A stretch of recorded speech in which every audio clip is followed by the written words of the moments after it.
your eyes, all that. Good morning. So good to see you all. I am going to be doing a Q&A today. And I thought it would be fun if I just kind of tooted around a little bit. One of my favorite places on earth, Door County, Wisconsin. That's right, I'm a Wisconsin girl through and through. Without further ado, I thought, why not just go ahead and start off my day by filming. I'm gonna go ahead and start answering some questions while I do my makeup that you guys have about wedding things. So I have sat down. I have already started putting on a little bit of foundation. I have my cherry juice here. But to start with, I thought a good question to answer is, how did I know that Isaac was the one? As many of you guys know, in previous videos I've shared that I've struggled with some OCD tendencies, and OCD can basically target all the things that you love, value, cherish the most, make you really overthink and question yourself with everything, every decision that you make. The way that my mind works is I'm always wanting to try to honor God with everything that I do. And in gray areas, okay, like areas that God is not explicitly saying, do this, do that, date this person, dump that person, I really have to work at maturity in trying to process and discern what is the right thing to do.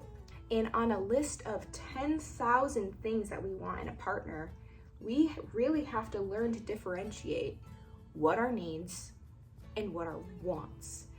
What am I never willing to compromise on? The big important things that are going to act as foundations and cornerstones to a marriage. And what are things that I am willing to compromise on? Because at the end of the day, it really is just a need. Where I found myself headed with maturity throughout dating was realizing that marriage is a commitment to a broken person just like myself. And it's not about finding the one or the perfect person. It's about asking yourself, are you ready to commit to a lifelong relationship, to love an imperfect person? Are you ready to forgive, extend grace, die to self? Are you ready to put your needs aside to love and uplift another person? Are you ready to seriously live and walk like Jesus and be held accountable if you're not? And to be willing to leave some of the perks of singleness behind, which is really only having to care about yourself.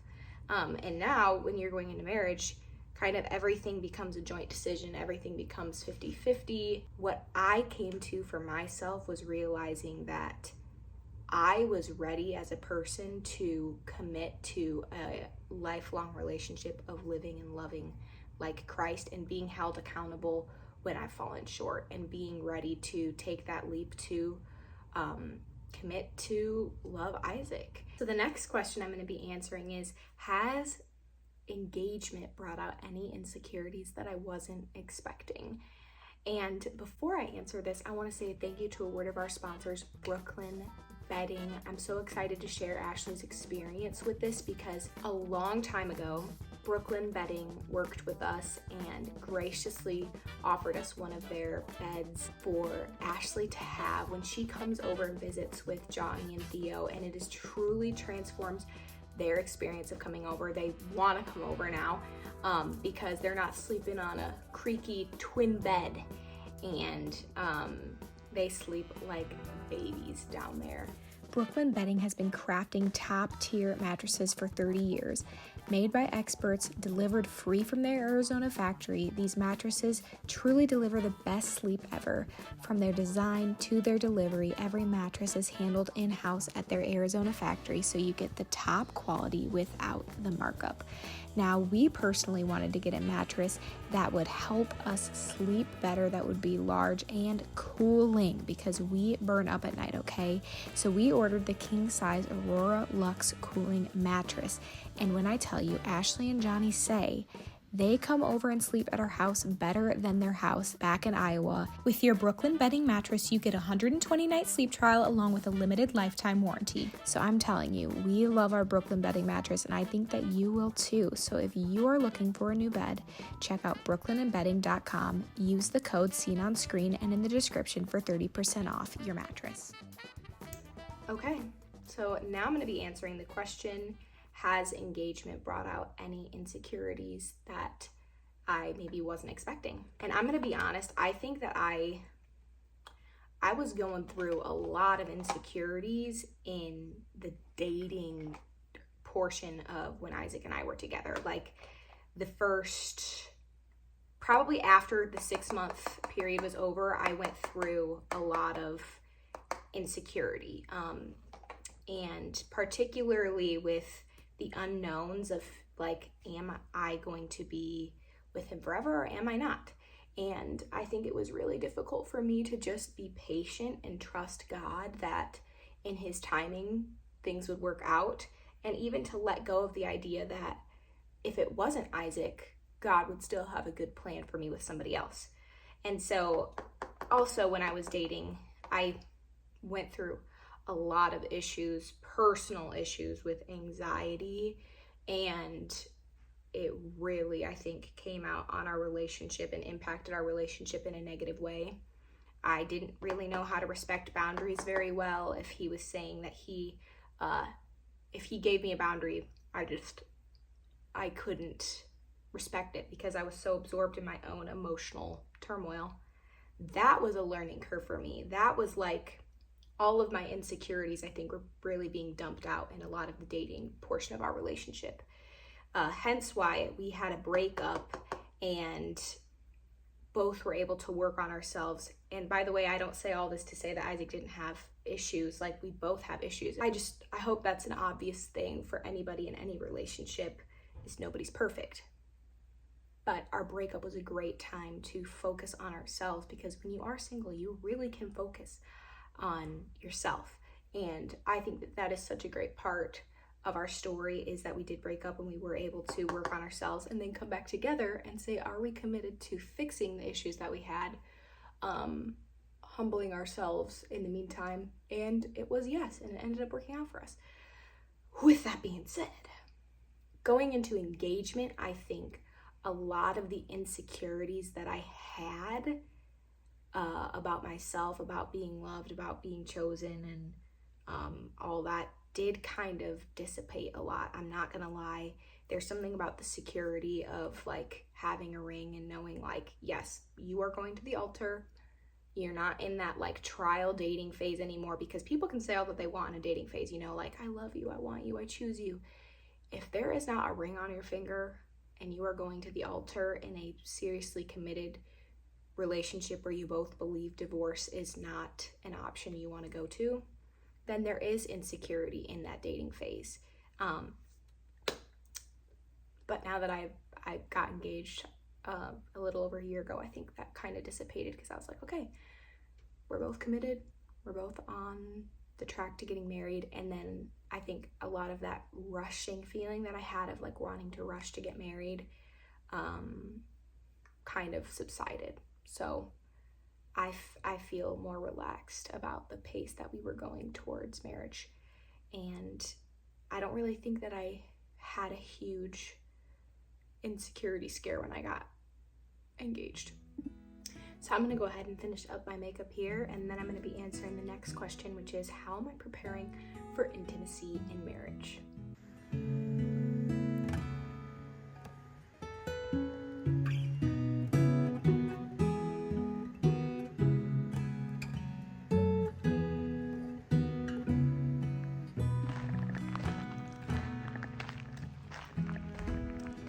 You can hear the birds chirping. It's so beautiful outside in Wisconsin in the summer, and it's also very loud, so I hope you can hear me well.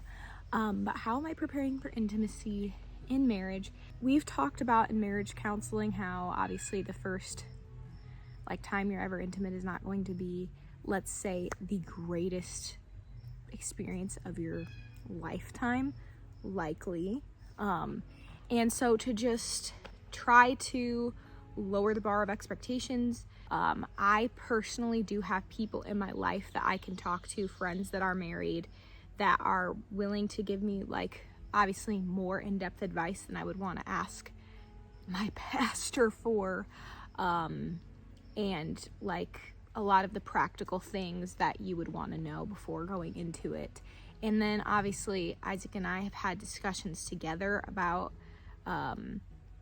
expectations, which I think is really important. And other than that, I feel like I've really worked on my self-confidence throughout my time in dating, to just feel like at least I can go into it feeling confident in myself, and that's not another sort of thing weighing down on me, is like the question of like, what will he think of me? Which, like, don't get me wrong, like that's still there, but I don't fear rejection.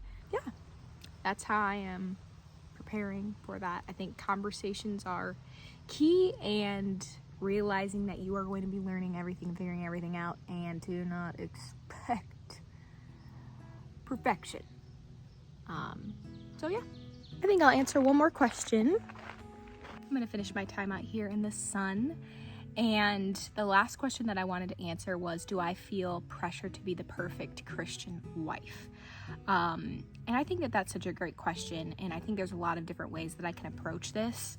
But firstly, I'll say I don't, in the sense that I've never felt with Isaac that he puts a lot of pressure on me to be a perfect person. I'm going to be learning a lot going into marriage about what my role as a wife looks like in the future, what that'll look like with having kids, and it's going to be a complete learning curve for me, where I'm having to figure out my calling is, I think, with my counseling degree program that I was unfortunately kicked out of. I have a video on that actually on our channel that you can go to about being kicked out of grad school, but I've just been like, do I go back to school, and what would that look like with finances, and how much help can I get financially, and what does it look like to save money in marriage to eventually have a house? I don't want to be renting an apartment forever. And also, what happens if we have kids? And that dynamic really changes things with money. There's so much that is just swirling around my mind with the topic of school and money, and how that would look in my role of being a wife and eventually being a mother. But anyways, yeah, that is my video. Thank you so much for watching. I hope you enjoyed this Q&A. If you have any other questions or things that you want to see in another video, leave a comment down below, and I'll be excited to answer those. And I love you all so much. I hope that you're having a great summer so far, and we'll see you in another video. Bye!